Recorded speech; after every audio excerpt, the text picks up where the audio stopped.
Hi there people, kumusta ang araw at kumusta ang bawat isa? Sana'y nasa mabuting kalagayan tayong lahat. So meron na naman tayong isang malupit na tutorial mga kabisyo na isi-share ko sa inyo dahil meron tayong mga viewers na nagko-comment sa ating mga video na kung paano nga ba daw gawing MP3 o ringtone yung mga music na galing sa TikTok. So siyempre ituturo natin sa inyo at bago tayo magsimula at kung ikaw ay naliligaw lang sa aking YouTube channel, huwag mong kalimutan i-like, i-share, i-subscribe, and hit mo na rin yung ating bell button para lagi kang notified tuwing nag-upload ako ng mga bagong video at ikaw agad yung kauna-unahan makapanood. Okay, so without further ado, let's start.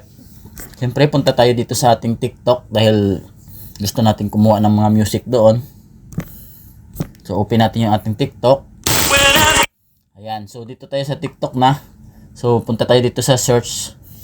Search nyo lang kung anong klaseng mga music o ringtone yung gusto nyo. So ito, subukan natin itong Pogi Sige na TikTok. Kunin natin yan. Yan.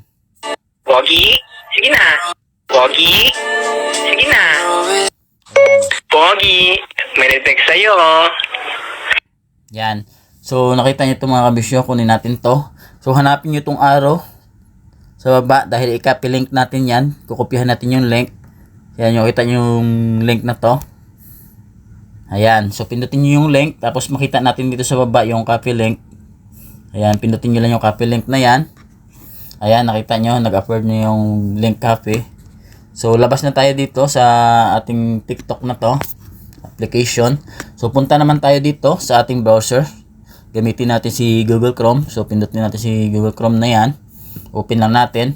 So, hanapin natin dito na isang application ay yung TikTok Q. So, ibig sabihin, dahil kinuha natin sa TikTok yung mga music na i-convert natin sa ringtone na ating cellphone. So, ito i-type nyo sa search bar, tiktokq.com.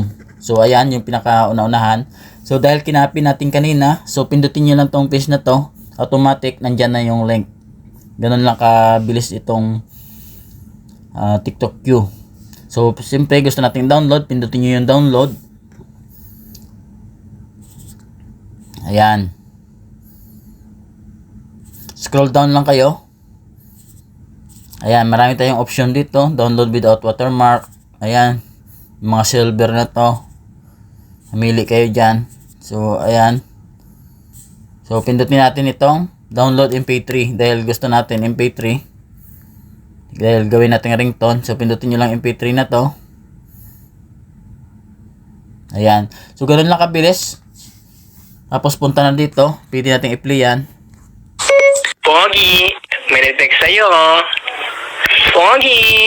Yan.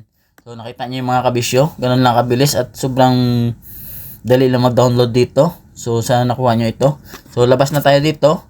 So punta na lang kayo sa inyong mga application, kung ano man yon o downloader. Kung saan nakasave, hanapin nyo yung mga dinownload nyo. So ako kasi dito na sa files ko ito, naka-folder na.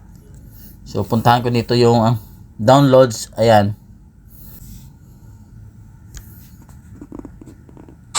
Pogi, may detect sa'yo. Ayan.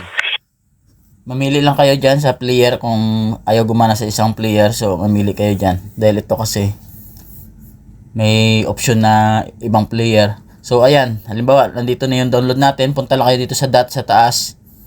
Ayan, meron dito pwede mo sa i-send, set a ringtone. Ayan, pindutin mo lang yan na maging ringtone na. Gusto mo sleep timer. Ayan, pwede mo siyang gawin dito. So maraming option. At ito lang mga kabisyo, kahit saan saang cellphone ito ay gagana itong ating tinuturong tutorial sa inyo. Ayan. So sana nakuha nyo itong napakasimple at napakadaling tutorial na sinishare ko sa mga nagre-request nito. So sana nakuha nyo agad. At mega love shoutout pala sa mga bago lang sa aking YouTube channel. At sa mga Solid Royal TV, mega love shoutout sa inyo. Keep safe and God bless you all. Bye bye. Thank you.